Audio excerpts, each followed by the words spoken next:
Hello दोस्तों, जय हिंद। मैं हूं मुकेश महतो। आप देख रहे हैं अपना YouTube channel advance study point. और हम लोग इस वीडियो में बात करने वाले हैं कि चतुर्भुज का क्या है प्रकार में ही क्या हम लोग का पांचवा प्रकार क्या हुआ, समचतुर्भुज। क्या समचतुर्भुज। देखिए, इससे पहले हम लोग पढ़े थे वर्ग आयत, बार बार बताने क्या पढ़े थे, वर्ग पढ़े थे, उसके बाद आयत, उसके बाद समलंब चतुर्भुज, फिर समानांतर चतुर्भुज। अब क्या हम लोग का समचतुर्भुज। ठीक है, अब इसके बाद जानेंगे इसका गुण, इसका हम डेफिनेशन को जानेंगे। उसके बाद समचतुर्भुज का परिमाप कैसे निकाला जाता है, इसका क्षेत्रफल कैसे निकाला जाता है इसको जानेंगे। इसका क्षेत्रफल दो टाइप से निकाला जाता है, दोनों का टाइप आपको बता दिया जाएगा। फिर इसका हम लोग क्या एग्जाम्पल लेके भी समझेंगे। ठीक है,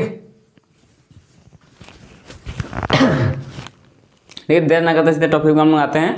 इसका डेफिनेशन क्या होता है, देखिए समचतुर्भुज का आपको फिगर का देखिए। सबसे पहले इसका सभी भुजा क्या है, बराबर है, दिख रहा है 5 सेंटीमीटर 5 सेंटीमीटर 5 सेंटीमीटर 5 सेंटीमीटर। तो हम लोग का डेफिनेशन क्या हो जाएगा, वैसा चतुर्भुज जिसका सभी भुजा क्या हो, बराबर हो। वैसा चतुर्भुज जिसका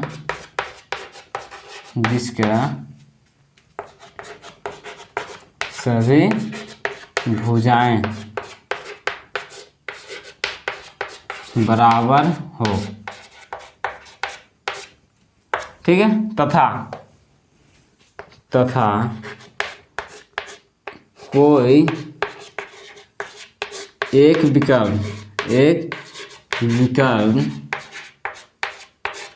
कोई एक विकर्ण अपना विपरीत विकर्ण को, अगर ये वाला विकर्ण क्या करेगा, इसके है ना, कोई एक विकर्ण अपना विपरीत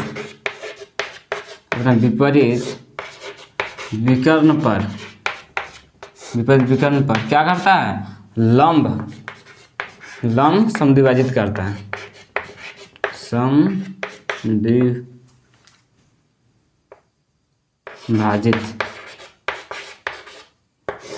समद्विभाजित क्या करता है,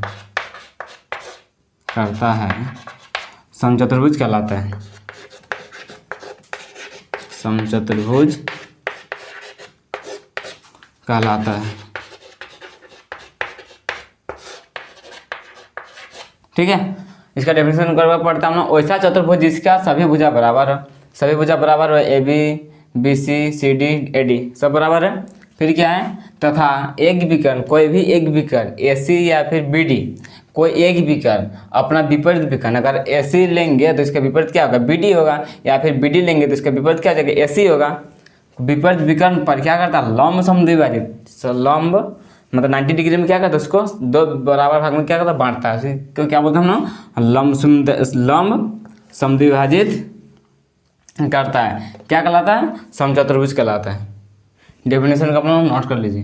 वैसा चतुर्भुज जिसका सभी भुजाएं बराबर हो तथा कोई एक विकर्ण अपना विपरीत विकर्ण पर क्या करता है, लंब समद्विभाजित करता है, समचतुर्भुज कहलाता है। इसका डेफिनेशन हो गया। ठीक है, फिगर भी बना लीजिएगा। इसका पहले क्या कीजिए, स्क्रीनशॉट ले लीजिए। अब जानेंगे इसका परिमाप। ठीक है, क्या जानेंगे इसका परिमाप, बहुत आसान है। सेम देखिए, वर्ग जैसा बनेगा कि नहीं।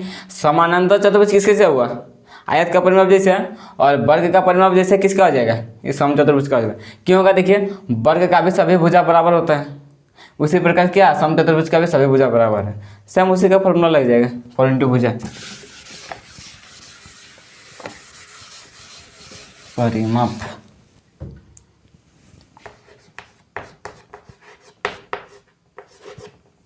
परिमाप सभी भुजा बराबर, इसलिए क्या हो जाएगा, 4 × भुजा। ठीक है, दिया है समचतुर्भुज का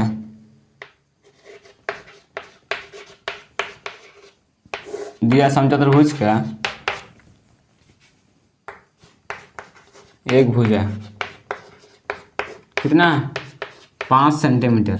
इसीलिए परिमाप क्या हो जाएगा, 4 × भुजा। 4 × भुजा, 4 का 4 भुजा कितना हम लोग का, 5 सेंटीमीटर। इसे 4 5 कितना हो जाएगा, 20 सेंटीमीटर। यही क्या है हम लोग का आंसर।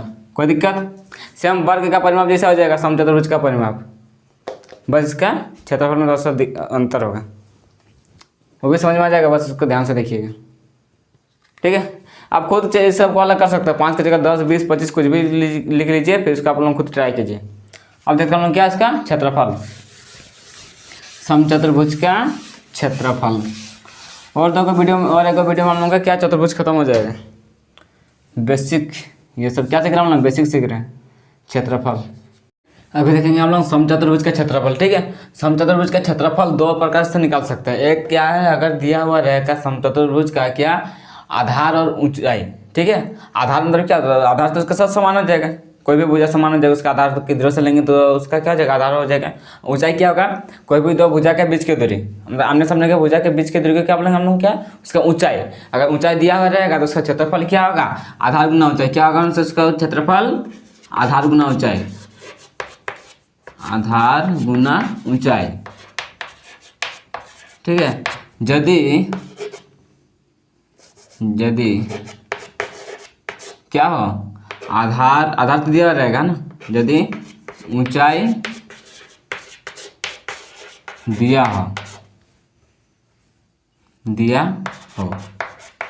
ठीक है, अब देखिए इसमें दिया हुआ कि नहीं ऊंचाई दिया है हम लोग कितना, मान के चलिए ए से सी तक। ठीक है, सी इसको एम लेते हैं, ए से एम देखते हैं 4 सेंटीमीटर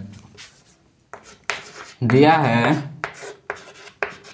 आधार कितना, आधार किधर से लेंगे, इस बीच का आधार हो जाएगा, हमसे इधर हो जाएगा कितना 4 सेंटीमीटर। तो आधार कितना 5 सेंटीमीटर और ऊंचाई कितना हम लोग का, ऊंचाई कितना है 4 सेंटीमीटर। इसीलिए क्या हो जाएगा इसका क्षेत्रफल, इसीलिए क्षेत्रफल बराबर क्या होता है, आधार गुना ऊंचाई, यानी 5 गुना 4, तो 5 4 20 सेंटीमीटर स्क्वायर। क्या आ गया हम लोगों का आंसर आ गया। ठीक है, अगर हम लोग को ऊंचाई दिया रहेगा तो इसका फॉर्मूला क्या आ जाएगा, क्षेत्रफल बराबर आधार गुना ऊंचाई। अब देखते हैं हम लोग, यदि उसका क्या ऊंचाई का दिया हुआ ना रहे, अगर उसका क्या दिया हुआ रहेगा, विकर्ण दिया हुआ रहेगा, तो उसका फॉर्मूला क्या होता है 1/2 इंटू विकर्णों का गुणनफल। क्या होता है 1/2 इंटू विकर्णों का गुणनफल। इसका हम लोग परिमाप देख चुके हैं। और देखिए क्षेत्रफल में एक गौ देखें, अभी क्या दूसरा नियम इसको जानते हैं। अगर मान के चलिए यही क्या हम लोगों का समचतुर्भुज है, इसमें क्या हुआ दिया हुआ नहीं रहेगा, इसका आधार और ऊंचाई सब दिया हुआ नहीं रहेगा। क्या दिया हुआ रहेगा, इसका विकर्ण दिया हुआ रहेगा मान के चलिए। ठीक, तो इसका क्षेत्रफल क्या होगा उसको देखते हैं। मान के चलिए वाला कितना है 40 सेंटीमीटर, और ये वाला हम लोग का कितना 20 सेंटीमीटर, कितने 20 सेंटीमीटर। ठीक, हाँ मान के चलते हैं। ठीक है, अगर क्या दिया रहेगा विकर्ण अगर दिया रहेगा तो उसका फॉर्मूला क्या होता है 1/2 इंटू विकर्णों का क्या होता है, विकर्णों का गुणनफल, 1/2 इंटू विकर्णों का गुणनफल। विकर्ण यानी डायगोनल जिसको बोलते हैं,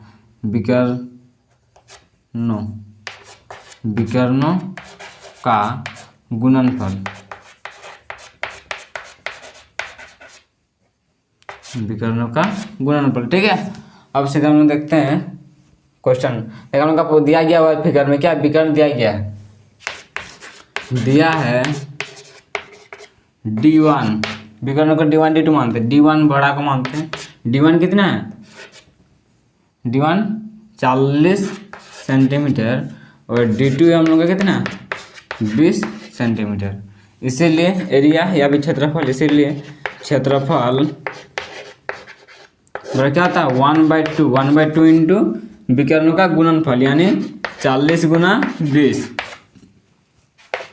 1/2 40 में 20 कितना 4 2 8 और 2 को 0 ये कटेगा। देखिए 1/2 है, 2 के 2 2 4 8 2 को 0, यानी हम लोग का क्षेत्रफल कितना निकला, क्षेत्रफल कितना निकला हम लोग का 400 सेंटीमीटर स्क्वायर। इसका क्या हो गया हम लोग का आंसर। ठीक है, समझ में आ गया। अगर हम लोगों का विकर्ण ना दिया हुआ रहेगा, क्या दिया हुआ रहेगा, हम लोगों का आधार यानी कोई एक भुजा दिया हुआ रहेगा, तो समचतुर्भुज में क्या था, सभी भुजा बराबर होता है। और कोई भी दो सम्मुख भुजा का बीच का दूरी दिया रहेगा, मतलब क्या उसका ऊंचाई अगर दिया हुआ रहेगा, तो इसका फॉर्मूला क्या होता है, आधार गुना ऊंचाई। अगर आधार गुना ऊंचाई से अगर ऊंचाई अगर दिया हुआ ना रहे, तो हम क्या से निकाल सकते हैं, उसका डायगोनल से यानी विकर्ण से। तो विकर्ण से उसका फॉर्मूला क्या होता है, 1/2 इंटू आधार गुना ऊंचाई, 1/2 इंटू विकर्णों का क्या गुणनफल आता है, सॉरी विकर्णों का गुणनफल। ठीक है, आई होप कि आप लोगों को समचतुर्भुज अच्छा समझ में आ गया होगा। समचतुर्भुज दो का फॉर्मूला से बनता है उसका क्षेत्रफल, एक अगर ऊंचाई दिया रहेगा तो आधार गुना ऊंचाई, अगर ऊंचाई दिया ना रहे क्या दिया रहेगा, विकर्ण दिया रहेगा, तो विकर्णों का क्या 1/2 इंटू विकर्णों का गुणनफल। आई होप कि आप लोगों को समचतुर्भुज भी समझ में आ गया होगा। अब हम लोगों का चतुर्भुज का एक प्रकार बचा हुआ है पतंग, उसके बारे में हम अगला वीडियो में देखेंगे। ठीक है, अगर आप लोग इस चैनल में नए हैं तो प्लीज़ इस चैनल को सब्सक्राइब कीजिए, और अगर आप लोगों को ये वीडियो अच्छा लगा तो आप प्लीज़ अपने दोस्तों को शेयर कीजिए, वीडियो को लाइक कीजिए। तब तक के लिए जय हिंद, धन्यवाद।